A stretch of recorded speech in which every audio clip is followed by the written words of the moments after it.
open your science book, lesson number 10, soil. So we had started this lesson in previous video class, right? हमने previous video class में lesson start किया था जिसमें हमने soil की definition read की and layers of soil को read किया. So there are total 3 types or 3 layers of the soil. Layers और भी होती हैं, लेकिन main अगर आपको डिवाइड किया जाए सॉइल की लेयर्स को तो मेनली 3 होती है, ठीक है, जिसमें टॉप सॉइल, सबसे ऊपर वाली जो सॉइल होती है, उसके नीचे होती है सब सॉइल एंड लास्ट में जो लेयर होती है दैट इज बेड रॉक, ठीक. और हमने एक एक जो लेयर है उसके बारे में डिटेल में प्रीवियस वीडियो क्लास में रीड किया था. सो अभी तक हमने layers of the soil read किया, ठीक. अभी हम क्या रीड करेंगे? Types of soil. वो क्या थी? Layers of soil. मतलब एक लेयर के बाद कौन सी लेयर आती है, देन कौन सी layer, right. Types of soil में हम रीड करेंगे कितने टाइप की सॉइल होती है. Okay, so open your book, page number 66, types of soil.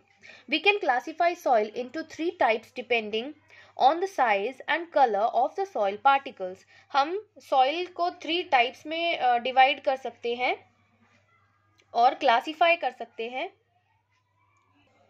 किस पे डिपेंड होकर के? जो सॉइल है उसके पार्टिकल्स के साइज और कलर को हम बेस बना के सॉइल को क्लासीफाई कर सकते हैं. जैसे first one is sandy soil. This contain 60% sand and some clay. Sandy soil में 60% तो सैंड होती है, मतलब रेत होता है, और थोड़ी सी क्ले होती है, ठीक है, चिकनी मिट्टी होती है. Water holding capacity is very poor because it is quite porous. और जो सैंडी सॉइल होती है उसमें जो वाटर को होल्ड करने की, पानी को पकड़ के रखने की अपने आप में जो कैपेसिटी होती है वो बहुत ही कम होती है, क्योंकि ये जो सैंडी सॉइल होती है ये बहुत पोरस होती है, ठीक है. मतलब ये जो सैंडी सॉइल है इसके बीच में बहुत ज़्यादा स्पेस होता है. मतलब बहुत ज़्यादा, आप ये मत सोचिएगा कि एक सैंड के पार्टिकल और दूसरे सैंड पार्टिकल बहुत दूर दूर हैं. मतलब कि इनके बीच में इतना स्पेस ज़्यादा होता है कि ये वाटर को होल्ड नहीं कर पाती है.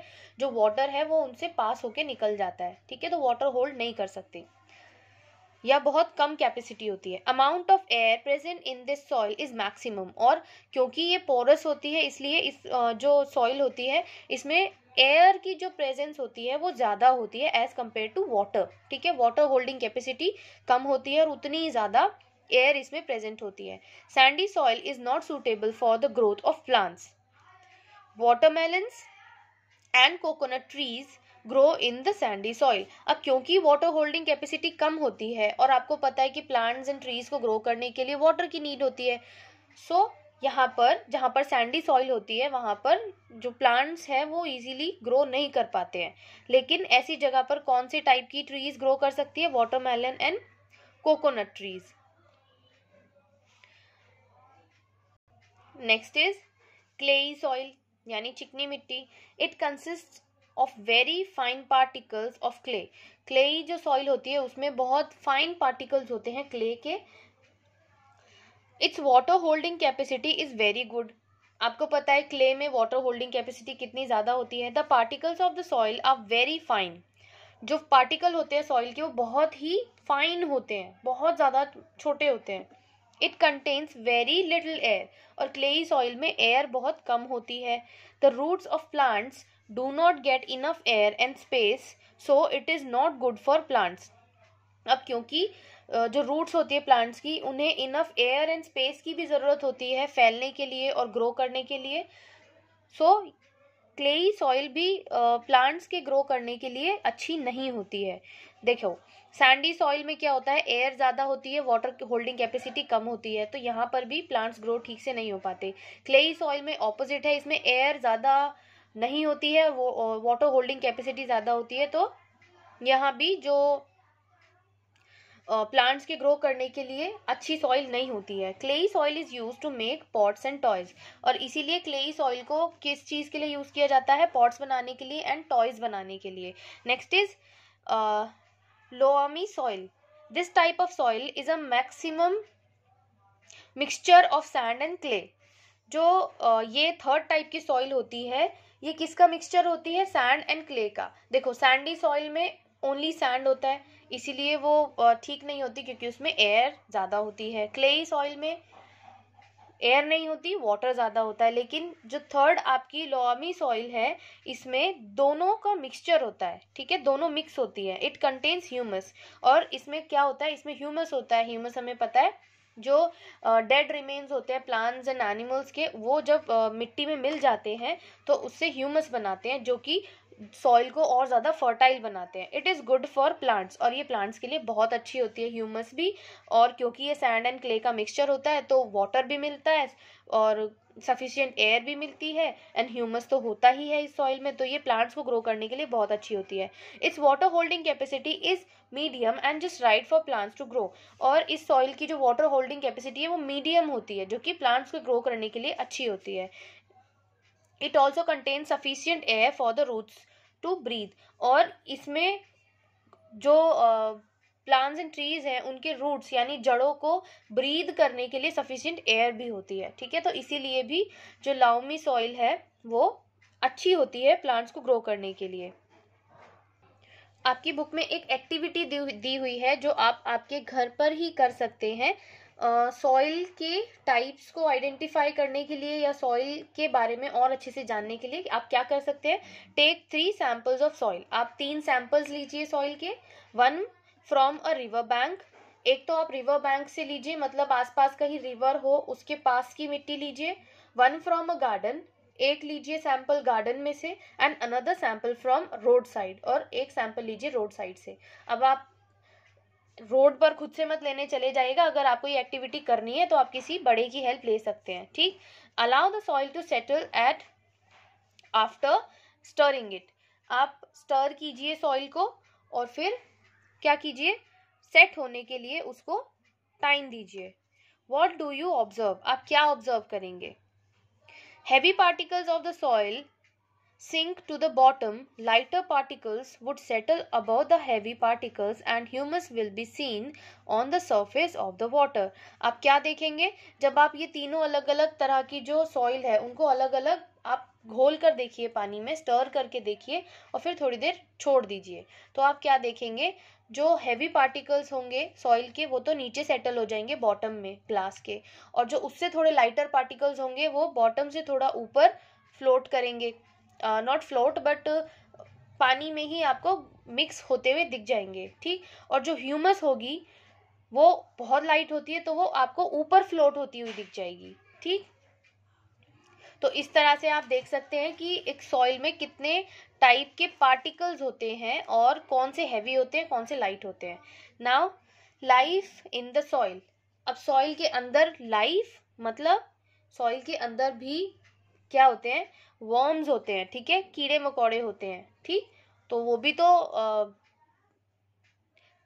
लिविंग बीइंग्स होते हैं, तो इसीलिए सॉइल में भी लाइफ होती है।